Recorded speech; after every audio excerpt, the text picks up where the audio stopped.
outside of a castle made of washed aggregate concrete with grade seafoam green panels in between, rain spits on the broken asphalt. Kids playing basketball inside start a game with two men in their 50s. Painted on the far wall is a welcome along with an explanation of where you are. Hoop City Gym. The place has embraced generations of basketball players. The Flintstones, a trio of Flint natives who won a national championship at Michigan State, played here long before a preteen kid nagged his mom to take him there or begged staff members to sneak him in. A block away there is a plot of land covered in rubble, remnants of a home long destroyed like so much else in this city. But this building has stood for decades. The Greater Flint YMCA has served the community for more than a century. It was there before the auto industry invigorated the area, back when the horse-drawn buggy earned Flint the moniker Vehicle City. It was there through Flint's rise as a motor town, with factories bringing well-paying union jobs. It stood through Flint's fall as the American auto industry stumbled to its knees in the early years of the 21st century, when Flint turned into a place without opportunity or much hope. And when poison ran through Flint's water system, the YMCA was one safe place where you could still drink out of the taps and take a shower without fear of rash or hair loss. Kyle Kuzma found peace, joy and purpose in this building. It incubated his love affair with the game of basketball. In many ways, it is why he is a Laker. What did you love about being at the ymca? One reason was, I loved the game. Loved playing basketball more than anything, really. Rob Pelinka called Mark Barlstein almost daily in the months before the NBA draft last June. Incessantly, Barlstein said. Barlstein and Zach Curtin represent Kuzma. Pelinka, the Lakers' general manager, wanted to know everything about the kid. Who was he meeting with? Who was working him out? What chance might the Lakers have to take him, and when? The effervescent spirit with which Kuzma played caught the Lakers' attention early, starting when 90-year-old Bill Burtka spotted him as a sophomore while scouting the Pac-12 tournament.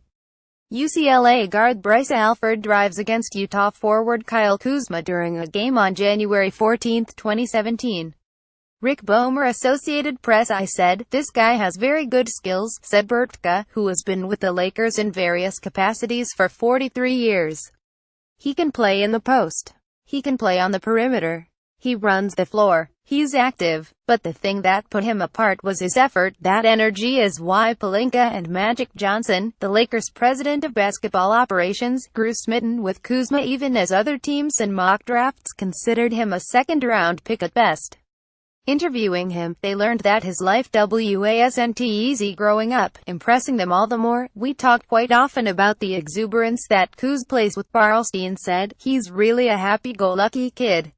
He's got a great spirit about him. He loves life. He loves to compete. That comes from his mother, Barlstein said.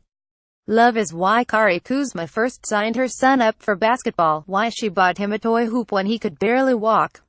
She wasn't trying to keep Kyle out of trouble. She just loved the game. She might have played it in college if not for a track and field scholarship at Division II Hillsdale College in Hillsdale, Mich. Love is why Kyle begged his mom to take him to the YMCA every day, why he and his friends often stayed until the gym closed. Playing basketball made him happy. They came in and they stayed all damn day long, Shelley MacArthur said fondly. She is the operations director for the Greater Flint YMCA. That's what we'd laugh about. Especially in the summer, they'd come in at probably noon because, of course, like any other young kid, they'd get up that early and then they would be here until we were like, oh my gosh, you guys, go home. It was a way for me to have my own time to myself.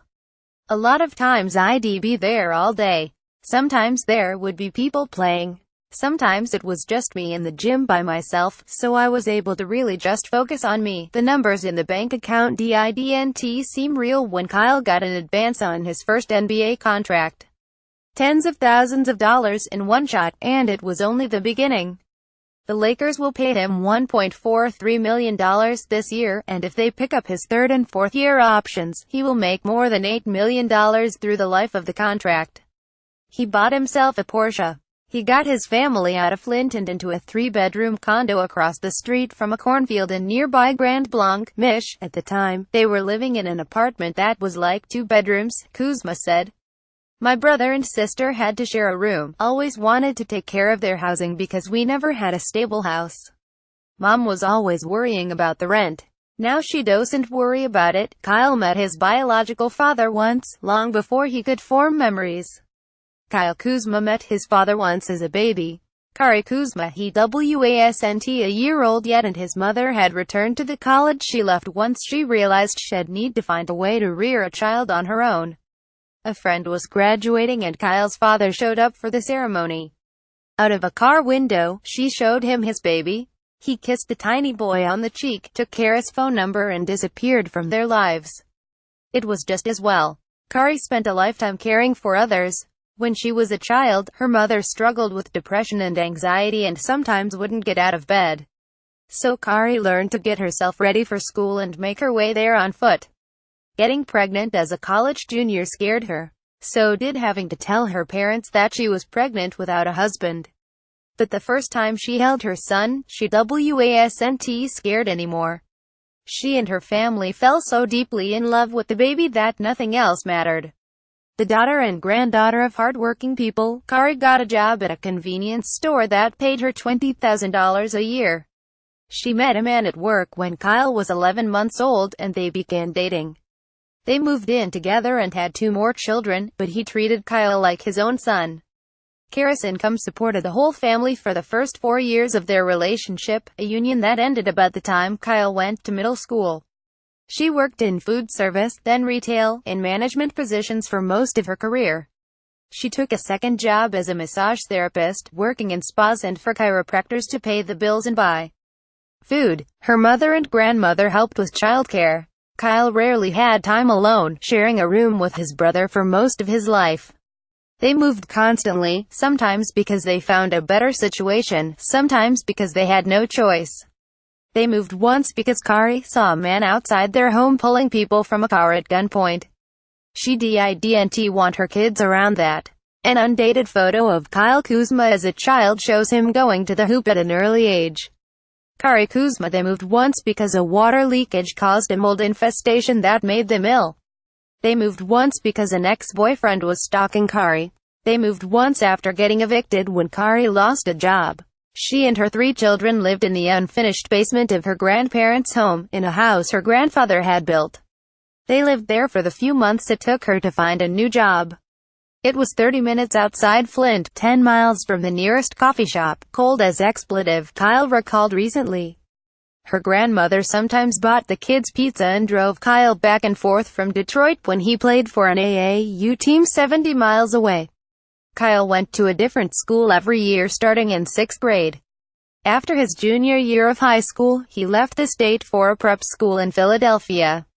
That school turned out to be unaccredited. With the help of Vance Baratio, who is now his manager, he got his GED and qualified for college at Utah. He thought about transferring after his freshman year because he wasn't playing and moving was all he knew. Instead he decided to break the pattern. Kari had always wanted him to get the degree she never could. He hated school at first, but her dream became his and he walked with his graduating class last May. No matter where he moved, he always found a way back to the Greater Flint YMCA. It was a way to keep me out of the streets and out of trouble. It's a violent place, tough environment, but being there was like a safe haven. Outside the YMCA, a man lifted his shirt to show a thick vertical scar in the middle of his torso from a knife wound. Next to it, there was a round one protruding in the shape of a bullet.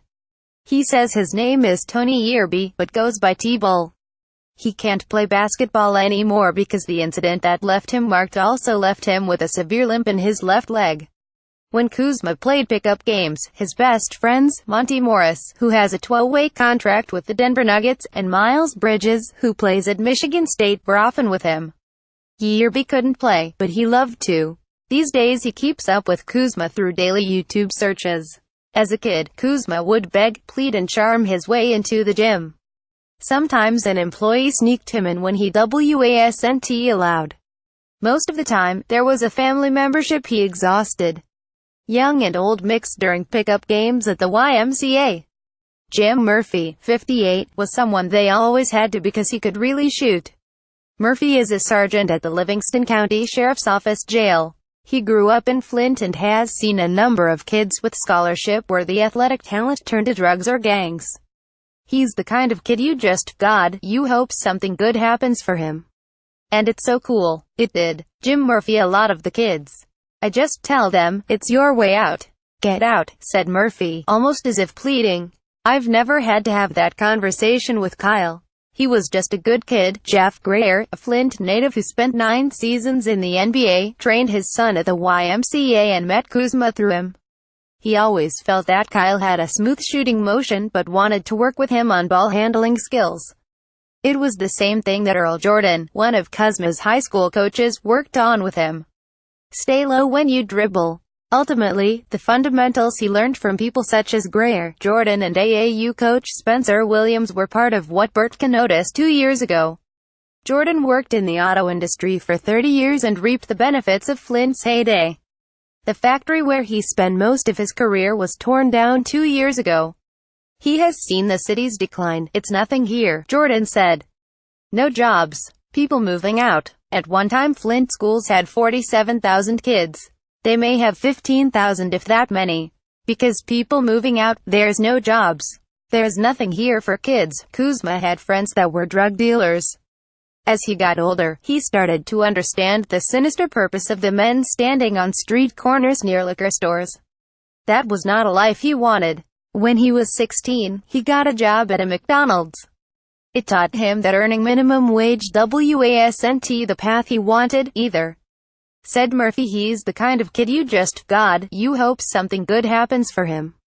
And it's so cool. It did. In a classroom at Netherkid Elementary School in Flint, a teacher asks a little boy what he wants to be when he grows up. He says he wants to be a professional basketball player, and she knows how hard life can be for children in this town if they don't have a plan. She tells him to pick a real job. Kuzma wasn't highly regarded as a pro prospect in college, going largely unnoticed until a standout performance at the NBA Draft Combine in Chicago. But Kari always believed her son could accomplish his dream. By the time she got to see him play a regular season NBA game, he was the Lakers' starting power forward. She drove 6 hours to see him play in Milwaukee, and an unexpected flood of tears descended when she spoke about it the next day. She's proud, but she misses him. I'm a big mush when I think about him, she said. When I think about everything he's done, like, literally, every time I think about him, I'll tear up. I'm just overwhelmed with happiness. Lakers forward Kyle Kuzma signs autographs for fans after a Summer League game against the Dallas Mavericks on July 16 in Las Vegas at the Thomas Mack Center. Ethan Miller. Getty Images. Kuzma is one of the best rookies in the NBA, playing for one of the NBA's most storied franchises. He's the only rookie who has scored 30 points in a game this season, the only one with at least 6 games in which he scored at least 20. He is part of Flint's great legacy. This YMCA gym in the summertime is something to behold, when players pack the courts to the gills and spectators come just to catch a glimpse. They support each other. They honor Flint's heritage. It's a connection from the older guys all the way down to the younger guys, Grayer said. Whether it's Glenn Rice, Monty Morris, Charlie Bell, Andre Rison. The list goes on and on. That level of confidence, that sense of pride rings low. These days in Flint, cars won't save you, but basketball still might. Tanya.ganguly@lawtimes.com. Follow Tanya Ganguly on Twitter at Tanya Gangula. So Lakers Larry Nance Jr. finally gets to meet his Army pen pal 14 years after their first correspondence. Patrick Beverley has strong words about Clippers' effort after 9th straight loss, 10,785 at New York. Lonzo Ball hears about it after walking away from a skirmish against the Suns.